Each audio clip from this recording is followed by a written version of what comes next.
Hello student. अगर simple harmonic motion या oscillation में न्यूमेरिकल सॉल्व करने में आपको अगर प्रॉब्लम होता है तो ये वीडियो ध्यान से देखो। 20-22 मिनट का मुश्किल से वीडियो बनेगा। वीडियो के एंड तक आपको एकदम क्लियर हो जाएगा कि कब क्या कौन सा फॉर्मूला यूज़ करना है, बराबर क्या गिवन रहेगा तो कैसे अप्रोच करना है। तो ध्यान से पूरा वीडियो देखो, किस पॉइंट पे वेलोसिटी कैसे कैलकुलेट करना है, एक्सेलरेशन कैसे कैलकुलेट करना है, मोशन अगर मीन से स्टार्ट होता है तो वेलोसिटी की कौन सी इक्वेशन यूज़ करनी है, एक्सेलरेशन की कौन सी इक्वेशन यूज़ करनी है, सब बताऊंगा एक वीडियो के अंदर। ध्यान से बने रहना, ध्यान से देखना, सब समझ में आ जाएगा। तो चलो शुरू करते हैं। एसएचएम में 3 इंपॉर्टेंट पोजीशन होती है। पहली मीन पोजीशन, दूसरा पॉजिटिव एक्सट्रीम, तीसरा negative extreme position. Mean position का दूसरा नाम है इक्विलिब्रियम पोजीशन। इसको बोलते हैं मीन पोजीशन, इसको बोलते हैं एक्सट्रीम पोजीशन, और ये क्या है, अनदर एक्सट्रीम पोजीशन। इसको बोलेंगे नेगेटिव एक्सट्रीम पोजीशन, इसको बोलेंगे पॉजिटिव एक्सट्रीम पोजीशन। जो एक्स होता है, एक्स एसएचएम में एक्स बहुत जगह आपको दिखेगा। एक्स क्या है, displacement from mean position. X हमेशा मीन से मेजर होता है। पॉजिटिव एक्सट्रीम पे एक्स का वैल्यू क्या होता है, प्लस ए। नेगेटिव एक्सट्रीम पे एक्स का वैल्यू क्या होता है, माइनस ए होता है। बराबर, ये बातें दिमाग में रखना। जो एक्सेलरेशन होता है, एक्सेलरेशन के पहले वेलोसिटी का बात करते हैं। जो वेलोसिटी होता है वो मीन पोजीशन पे मैक्सिमम होता है, ओमेगा इंटू ए होता है। एक्सट्रीम पे वेलोसिटी जीरो होता है, मीन पे एक्सेलरेशन जीरो होता है। इस वाले एक्सट्रीम पे एक्सेलरेशन होता है माइनस ओमेगा स्क्वायर ए, और इस वाले एक्सट्रीम पे एक्सेलरेशन होता है प्लस ओमेगा स्क्वायर ए। ये 3 बातें आपको दिमाग में होनी चाहिए कि कब किधर क्या मैक्सिमम होता है। मीन पे वेलोसिटी मैक्सिमम होता है, एक्सट्रीम पे एक्सेलरेशन मैक्सिमम होता है। बराबर, अगर मीन पे वेलोसिटी मैक्सिमम है तो अपन बिल्कुल ये बोल सकते हैं कि मीन पे काइनेटिक एनर्जी भी मैक्सिमम होगा। जहां वेलोसिटी मैक्सिमम, वहां जहां वेलोसिटी मैक्सिमम रहेगा उधर काइनेटिक एनर्जी मैक्सिमम रहेगा। जहां वेलोसिटी मैक्सिमम उधर क्या मैक्सिमम, काइनेटिक एनर्जी मैक्सिमम। जितना ज़्यादा वेलोसिटी उतना ज़्यादा काइनेटिक एनर्जी। तो एक और बात आप बता सकते हैं कि मीन पोजीशन पे काइनेटिक एनर्जी क्या रहेगा, मैक्सिमम रहेगा। बराबर, और मैक्सिमम काइनेटिक एनर्जी क्या होता है, half M omega, half M V square. तो वी मैक्स कितना है ये, अब लिखेंगे ओमेगा स्क्वायर ए स्क्वायर। जहां काइनेटिक एनर्जी मैक्सिमम वहां पोटेंशियल एनर्जी जीरो होता है या मिनिमम होता है। बराबर, पोटेंशियल एनर्जी क्या है, जीरो। एक्सट्रीम पे काइनेटिक एनर्जी जीरो होता है। एक्सट्रीम पे क्या होता है, काइनेटिक एनर्जी जीरो होता है, और एक्सट्रीम पे पोटेंशियल एनर्जी मैक्सिमम होता है। दोनों एक्सट्रीम पे पोटेंशियल एनर्जी सेम होता है, which is half M omega square A square PE max. जो के ई मैक्स का फॉर्मूला है वही पीई मैक्स का फॉर्मूला है। बिल्कुल दिमाग में रखना, half M omega square A square. बराबर, कि मैक्सिमम काइनेटिक एनर्जी और मैक्सिमम पोटेंशियल एनर्जी सेम होता है, लेकिन कब कहाँ क्या मैक्सिमम होता है। मीन पे काइनेटिक एनर्जी मैक्सिमम, एक्सट्रीम पे पोटेंशियल एनर्जी मैक्सिमम। मेरे दोस्त ये स्लाइड बहुत इंपॉर्टेंट है, इसको दिमाग में बिठा लेना। ठीक है, इधर भी ये क्या है, मैक्सिमम है। बराबर, ये हुआ एनर्जी का बात और ये वेलोसिटी का बात। आपको सवाल 2 तरीके से ही आते हैं ज्यादातर केस में। वेलोसिटी पूछा रहेगा, मान लो मीन पे पूछा है तो आप ये फॉर्मूला यूज कर लेंगे। एक्सट्रीम पे पूछा है तो आपको पता है जीरो होता है।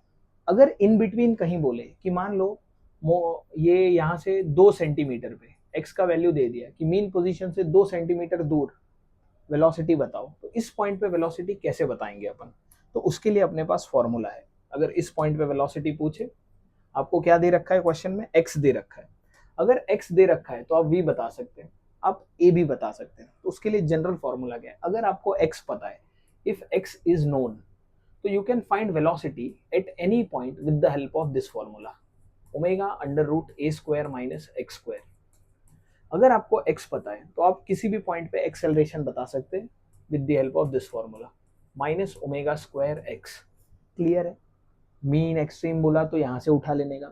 अगर मीन या एक्सट्रीम नहीं है, इन बिटवीन कोई पोजीशन है, चाहे वो मीन पोजीशन के राइट में हो या लेफ्ट में हो, आपको x दिया रहेगा। अगर आपको x दिया है क्वेश्चन में तो आप ये 2 फॉर्मूले यूज करेंगे वेलोसिटी के लिए और एक्सेलरेशन के लिए। क्लियर है बात। चलो आगे बढ़ते हैं। अब एक और तरीके से सवाल आता है। अब तक क्या समझा अपन ने, अगर पोजीशन दिया है, मीन बोला है, एक्सट्रीम बोला है, तो आप ये फॉर्मूले उठा लेंगे। अगर आपको x दिया है तो आप ये फॉर्मूले से करेंगे।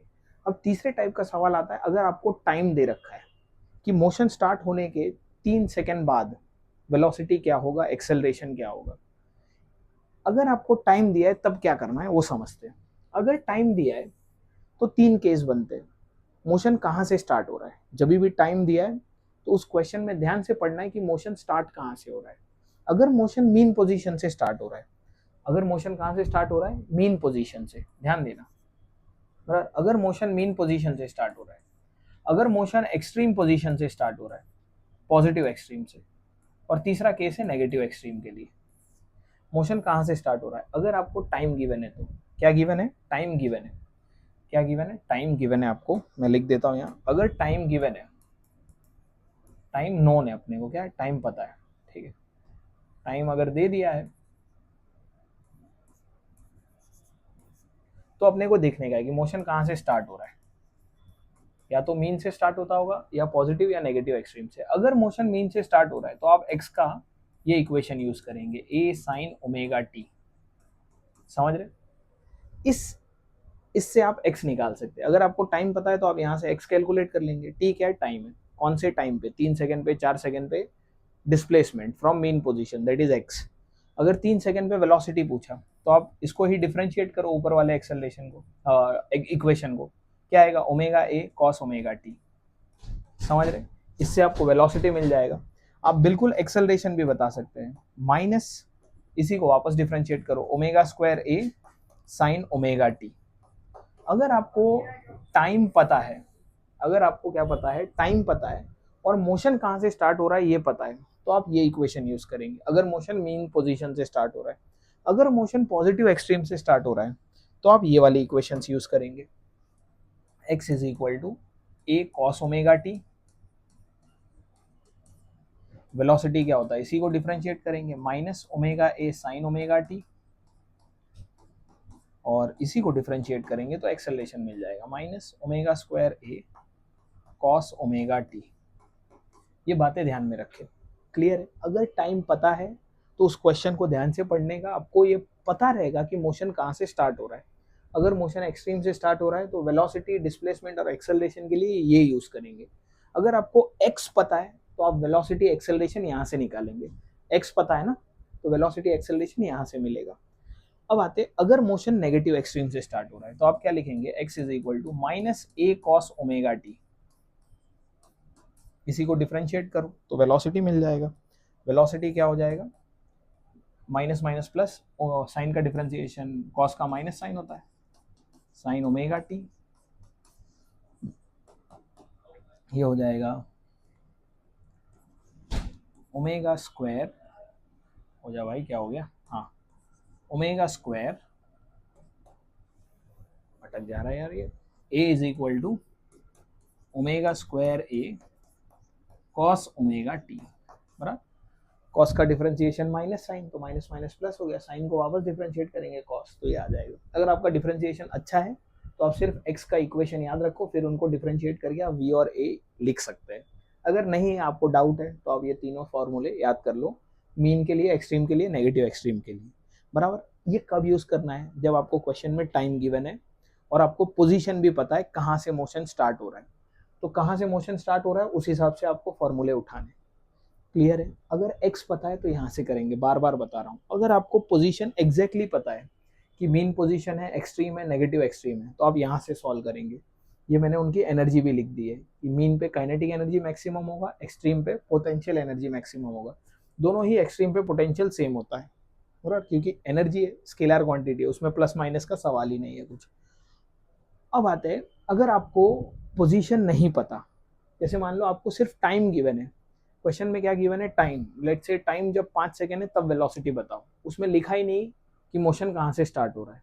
वैसे केस में क्या करना है आपको, वैसे केस में आप ये वाले इक्वेशंस यूज करेंगे जो जनरल इक्वेशन है, x इज इक्वल टू, अगर सिर्फ टाइम पता है आपको और आपको x बताना है तो ये जनरल इक्वेशन है, a sign omega t plus alpha.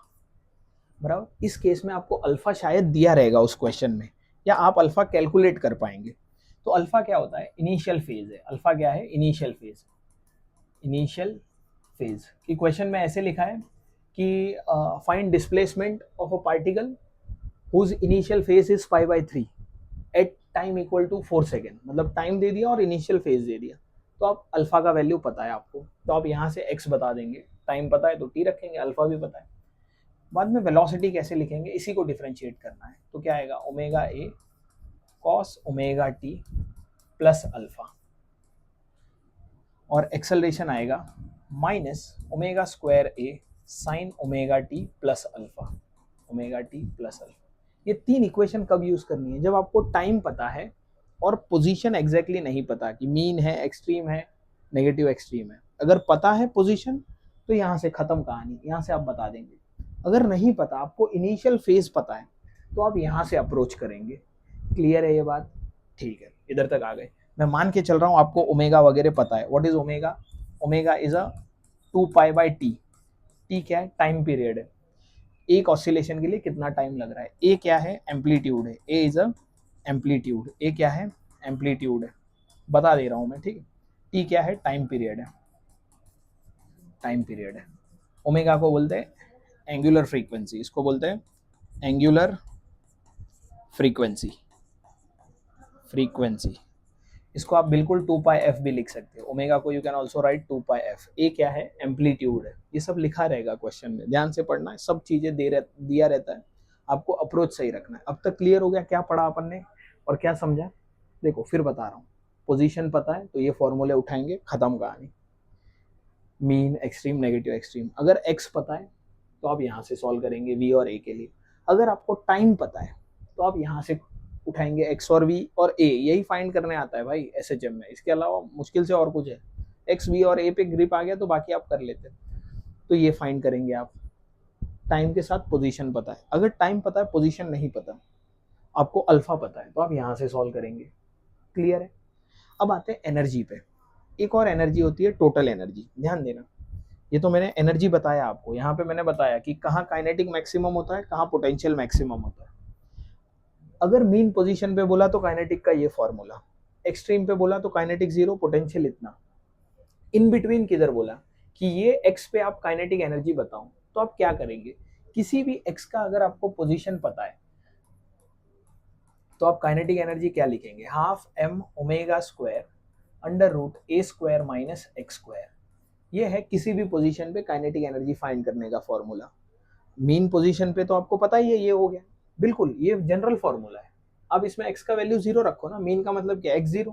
x0 रखते ही ये फॉर्मूला और ये फॉर्मूला सेम हो गया ना। मीन पे क्या मैक्सिमम रहता है? काइनेटिक एनर्जी मैक्सिमम रहता है। अब पोटेंशियल का जनरल फॉर्मूला, अगर आपको x पता है तो आप पोटेंशियल लिख सकते हैं half M omega square X square. ये पोटेंशियल एनर्जी का फॉर्मूला है कि अगर आपको x पता है तो आप पोटेंशियल एनर्जी यहाँ से निकाल लेंगे। अगर आपको x पता है तो आप काइनेटिक एनर्जी बता देंगे। अगर क्वेश्चन में लिख ही दिया है कि भाई एक्सट्रीम पोजीशन है तो खत्म ना। एक्सट्रीम पोजीशन पे ये पोटेंशियल एनर्जी है, x का वैल्यू a होता है, तो आप जनरल फॉर्मूला रख के भी कर सकते हैं, यहाँ से भी कर सकते हैं। तो बेसिक बातें दिमाग में रखिए। अब आता है बात टोटल एनर्जी का। टोटल एनर्जी पूरे एसएचएम में कांस्टेंट रहता है। टोटल एनर्जी क्या रहता है? पूरे एसएचएम में एक ही एनर्जी है, एक ही क्वांटिटी है जो कांस्टेंट रहता है पूरे एसएचएम में, जो है टोटल एनर्जी। टोटल एनर्जी क्या रहता है? Half M omega square A square. ये हमेशा कांस्टेंट रहता है। टोटल एनर्जी होता क्या है? दो क्वांटिटी का एडिशन है। कौन सी दो quantity? Kinetic plus potential. Total energy क्या होता है? काइनेटिक प्लस पोटेंशियल होता है। इन दोनों को ऐड करोगे तो आपको क्या मिलेगा? टोटल एनर्जी मिलेगा। काइनेटिक और पोटेंशियल आपस में वेरिएबल है, लेकिन उन दोनों का addition throughout SHM constant रहता है। मतलब देखो ना, काइनेटिक एनर्जी एक्स पे डिपेंड है, एक्स चेंज होगा, बॉडी मूव कर रहा है तो एक्स तो चेंज होता ही रहेगा, तो काइनेटिक चेंज हो जाएगा, पोटेंशियल भी चेंज होगा क्योंकि एक्स चेंज हो रहा है। लेकिन ये दोनों तो चेंज हो रहा है, लेकिन इन दोनों का एडिशन है वो हमेशा सेम है, that is total energy. Total energy में एक्स है ही नहीं। अब इन दोनों को ऐड करो, सिर्फ ये बचेगा। टोटल एनर्जी में एक्स है ही नहीं, मतलब total energy through out SHM क्या रहता है? कांस्टेंट रहता है। समझ रहे?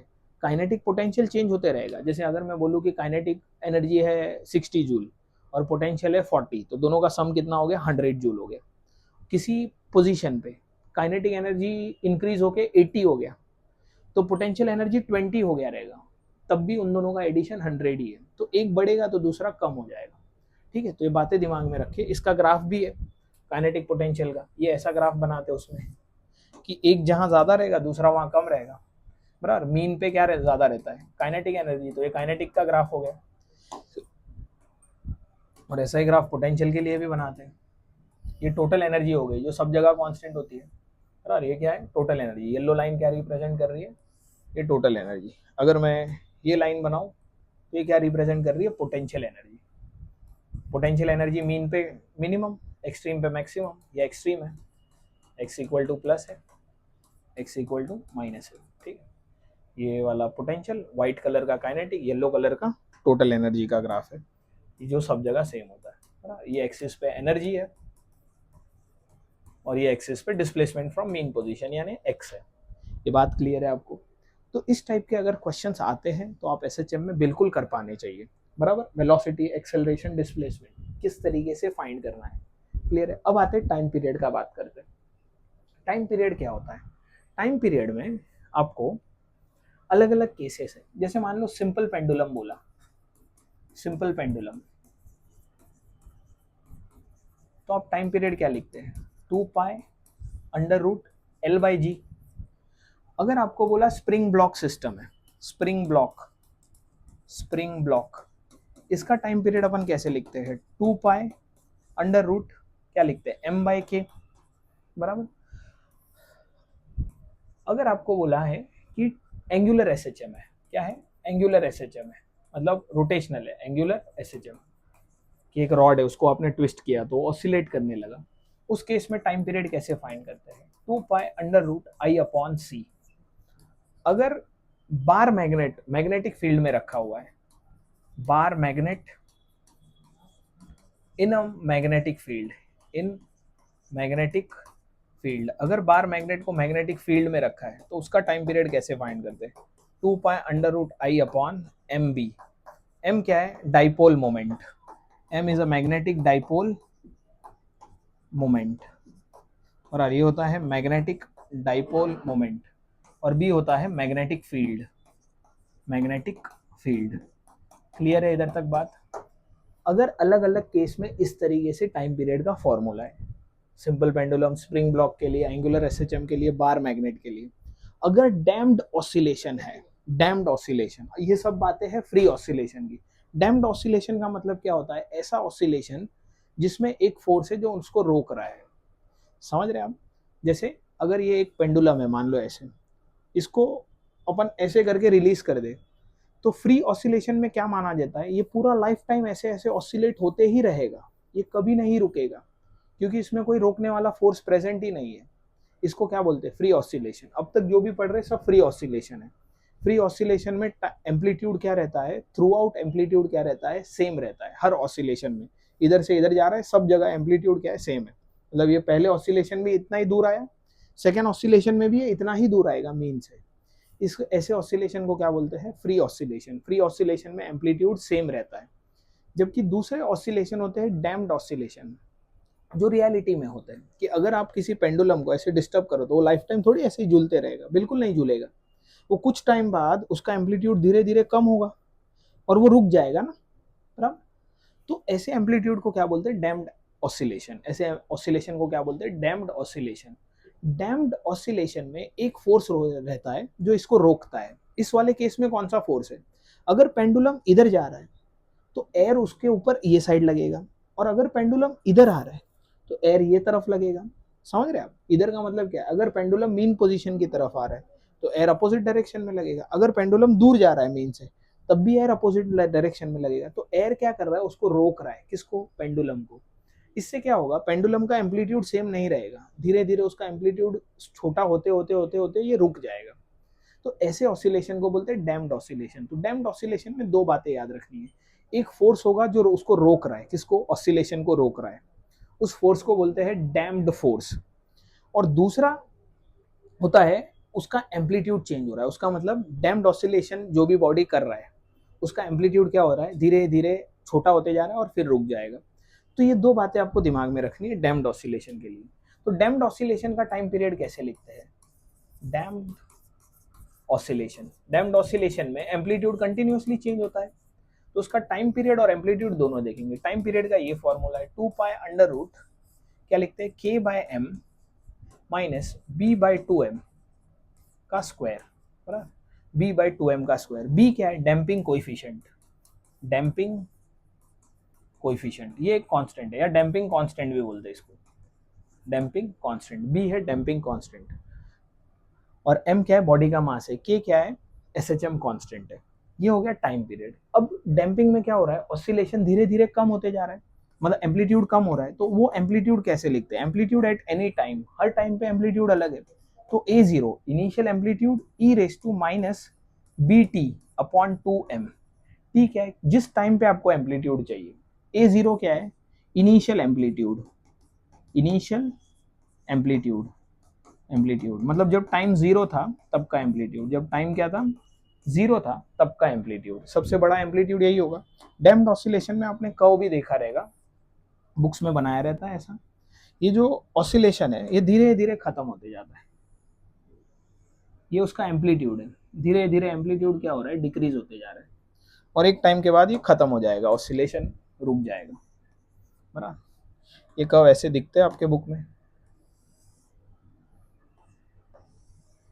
ये क्या हो रहा है, एम्पलीट्यूड धीरे धीरे धीरे धीरे छोटा होते जा रहा है, ये आपने एम्पलीट्यूड का बनाया है, इसको लिख सकते हैं A zero e raise to minus b t by 2m, तो ये एम्पलीट्यूड का फॉर्मूला है किसी भी टाइम पे, क्योंकि हर टाइम पे एम्पलीट्यूड अलग है। ध्यान देना, ये एम्पलीट्यूड क्यों अलग है, बिकॉज ऑफ डैम्पिंग, एक रोकने वाला फोर्स है ना, अगर मैं यहाँ से इधर लेके जाऊँ और इसको रिलीज करूँ, तो बॉडी जब इधर आ रहा है तो एक फोर्स उसके अपोजिट डायरेक्शन में लग रहा है, वो फोर्स को क्या बोलते हैं, डैम्प्ड फोर्स, उसका आपको रिलेशन बस इतना ध्यान में रखना है, ये जो डैम्प्ड फोर्स रहता है, F D is a damped force, ये प्रोपोर्शनल रहता है बॉडी की वेलोसिटी को, जितना ज्यादा वेलोसिटी उतना ज्यादा डैम्पिंग फोर्स रहेगा, तो आप डैम्पिंग फोर्स अपोजिट डायरेक्शन में होता है वेलोसिटी के, इसलिए माइनस भी लिखते हैं, proportional to velocity and it is in opposite direction, body अगर इधर आ रहा है तो डैम्पिंग फोर्स अपोजिट डायरेक्शन में लगेगा, आप इसको ऐसे लिखते हो, और ये प्रोपोर्शनलिटी हटाने के लिए कांस्टेंट आता है, दैट इज डैम्पिंग कांस्टेंट, जिसको क्या बोलते हैं बी, ये है damped force, this is damped force, damped force, ऐसा फोर्स जो रोक रहा है, रेजिस्टिव फोर्स है, ये रोक रहा है, ऑसिलेशन को रोकने का काम कौन कर रहा है, ये बात क्लियर है, ये डैम्प्ड ऑसिलेशन का बात हो गया। डैम्प्ड ऑसिलेशन में दो चीजें होती है, एम्पलीट्यूड डिक्रीज होता है, और धीरे धीरे ये ऑसिलेशन है ना स्लो हो जाएंगे, क्योंकि रोकने वाला फोर्स है ना, अगर बॉडी इधर से मान लो ऐसे आ रहा है तो दूसरा उसको रोक रहा है ना, तो ये धीरे धीरे आएगा, धीरे धीरे अगर ये आएगा तो इसका टाइम पीरियड बढ़ जाएगा, तो डैम्पिंग के वजह से क्या होता है, एक तो एम्पलीट्यूड छोटा होते जाता है और टाइम पीरियड बढ़ जाता है, वही बात इधर है ना, देखो ना डिनोमिनेटर में b अपॉन 2m है, पहले क्या था, जब डैम्पिंग नहीं था, फ्री ऑसिलेशन में b का वैल्यू जीरो, फ्री ऑसिलेशन में कोई डैम्पिंग फोर्स ही नहीं होता है, तो ये टर्म ही नहीं आएगा, अगर ये टर्म नहीं आएगा तो ये फ्री ऑसिलेशन का इक्वेशन हो गया ना, सिंपल पेंडुलम ये वाला, ये इक्वेशन हो गया, ये रहा इधर, इसको आप बिल्कुल ऐसे लिख सकते हैं 2 पाई अपॉन अंडर रूट के बाय एम, देखो ये इक्वेशन और ये इक्वेशन सेम है, अगर ये टर्म नहीं होता तो, ये टर्म नहीं होने का मतलब क्या है, डैम्पिंग है ही नहीं, बी का वैल्यू जीरो, लेकिन इधर डैम्पिंग है तो बी आ रहा है, तो ये बी के वजह से क्या हो रहा है, डिनोमिनेटर छोटा हो रहा है ना, ये सब्ट्रैक्ट हो रहा है, जिससे क्या होता है, टी बढ़ जाता है, तो डैम्पिंग के वजह से दो चीजें होती है, डैम्पिंग के वजह से एम्पलीट्यूड डिक्रीज होता है और टाइम पीरियड इंक्रीज हो जाता है, बिकॉज ऑफ डैम्पिंग, यहाँ लिख देता हूं, because of damping, damping amplitude decreases and time period increases, because of damping amplitude decrease होता है और टाइम पीरियड इंक्रीज होता है। तो ये बात हुई एसएचएम के बारे में, इस टाइप के अगर क्वेश्चंस आते हैं, जैसे मतलब मैंने तो फॉर्मेट बताया है, किस तरीके से उसको अप्रोच करना है, उसको सॉल्व करना है। Bye bye, keep working hard.